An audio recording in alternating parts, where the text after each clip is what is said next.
Good morning class third. हम कल first chapter गुणगण पढ़े थे, उसकी कठिन शब्द भी हमने किया था।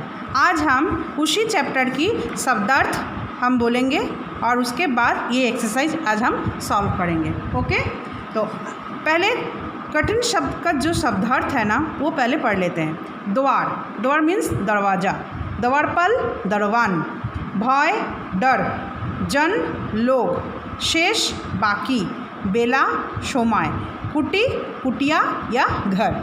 ये हो गया आपका कठिन जो शब्द था उसके यह अर्थ है। ओके, नाउ नेक्स्ट में आता है क्या है, निम्नलिखित प्रश्न के उत्तर लिखो। पहला प्रश्न क्या है, कविता में कवि ने किस बात की सलाह दी है। आपने पिछले कविता अच्छे से पढ़े होंगे, उसी में से आपको यहाँ पे लिखना है।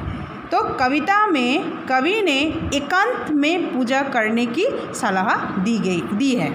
ओके, नाउ नेक्स्ट, तेरे घर से कवि का तात्पर्य किस घर से है। तो तेरे घर से कवि का तात्पर्य मंदिरों से है। तो ये जो है ना, ये जो कविता है, ये कविता मंदिरों के बारे में ही बोल रहा है। तो घर इसमें किसको बोला है, तो मंदिर को ही बोला है। तो कवि का तात्पर्य घर से या मंदिरों से ही है। भीतर जाने में क्यों कठिनाई है।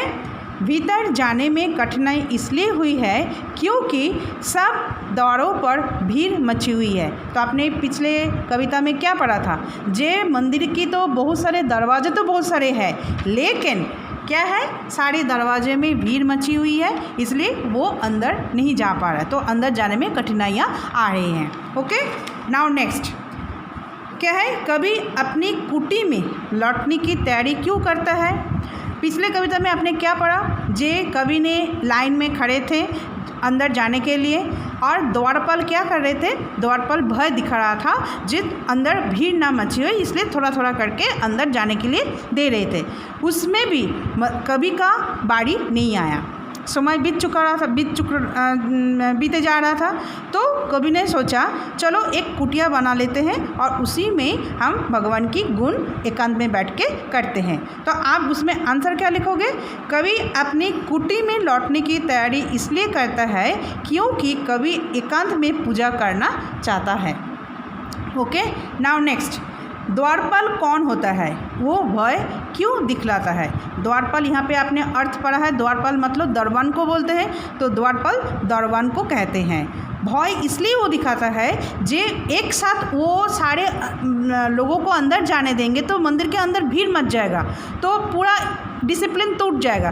तो इसलिए वो थोड़ा थोड़ा करके अंदर जाने दे रहा है, जो मंदिर में डिसिप्लिन हो, कोई भीड़ मची ना हो, इसलिए सबको भय दिखा रहा है। तो आप क्या लिखोगे, भय इसलिए दिखलाता है क्योंकि मंदिरों में भीड़ नहीं हो।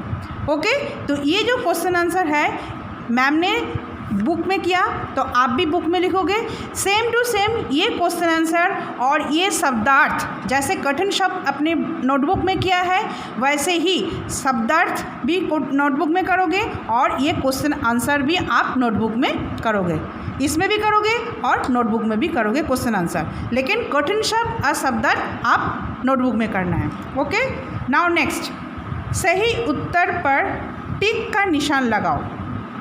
ओके, इसमें क्या है, तेरे घर के द्वार डैश है, इसमें ऑप्शन क्या है, अधिक बहुत कम। तो आपको पिछले कविता में क्या था, तेरे घर के द्वार बहुत है, तो ऑप्शन बी, ये आप यहाँ पे टिक लगाओगे। ओके, सब द्वारों पर डैश मची है, क्या मची है, छीर, अधिक भीड़ या भीड़, नहीं, सब द्वारों पर भीड़ मची है, तो यहाँ पे आएगा भीड़, मतलब ऑप्शन थर्ड। ग क्या है, बीत चुकी है डैश साड़ी, क्या बीत चुकी है, समय, बेला या अवधि। क्या है कविता में है बेला, तो आप ऑप्शन बी, तो यहाँ पे आप बेला लिखोगे। ठीक है, तो ये सारे आप इसी बुक में टिक करोगे। अभी इसमें क्या है, कविता की पंक्तियाँ पूरी करो, मतलब ये एक एक लाइन अधूरा छोड़ा है, इस लाइन को आपको पूरी करना है। देखो, तेरे घर के, उसके बाद क्या लिखा है, तेरे घर के द्वार बहुत है, तो आप यहाँ पे लिखोगे द्वार, इसी में ही लिखना है आपको बुक्स के अंदर। ओके, नेक्स्ट क्या है, डैश भय दिखलाता है। कौन भय दिखलाता है, द्वारपाल। तो आप लिखोगे यहाँ पे द्वारपाल। ये आप इसी बुक के अंदर सुंदर सुंदर राइटिंग में लिखोगे।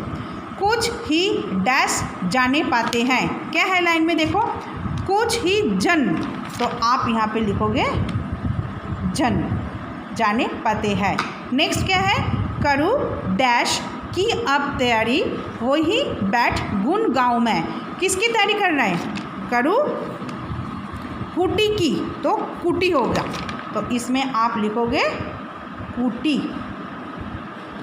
क्या है, कुटी, ठीक है।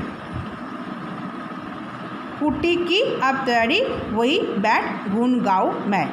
इसी बुक के अंदर ये फिलअप करोगे। नेक्स्ट क्या है, सही मिलान करो।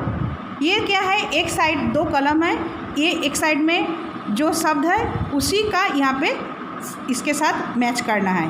बेला क्या होगा, इसका राइमिंग वर्ड्स मतलब मेला। कुटी बूटी, द्वार ज्वार, पाँव जाऊँ, तो ये हो गया आपका मिलन वाला शब्द, मतलब पीछे वाला शब्द जो होता है ना, राइमिंग वर्ड्स, इसको बोलते हैं। ये हो गया। नेक्स्ट, अशुद्ध शब्दों को शुद्ध करके लिखना है।